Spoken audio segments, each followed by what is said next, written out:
Hello mga ka-afam!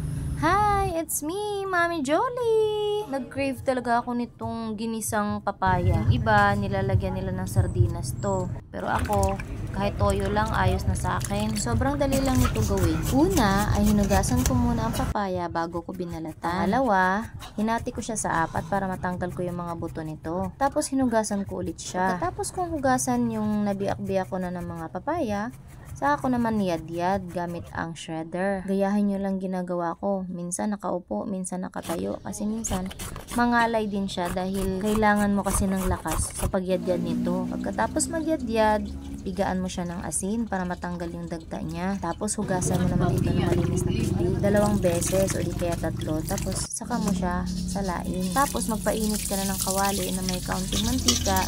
Igisa mo yung bawang.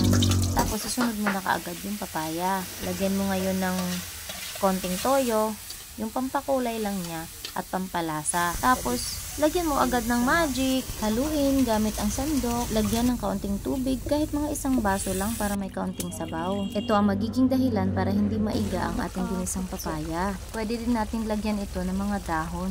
Yun nga lang, ang available na dahon na dito ay spring onions lang.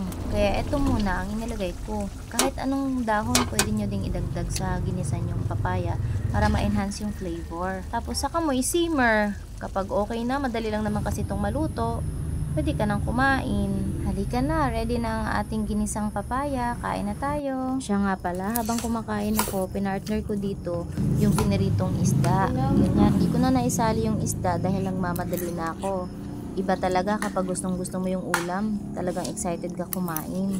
Ganyan din ba kayo? Anyway, may kanya-kanya tayong way ng pagluluto. Pero itong sa akin, napakasimple lang nito. Dahil ganito talaga kami sa probinsya.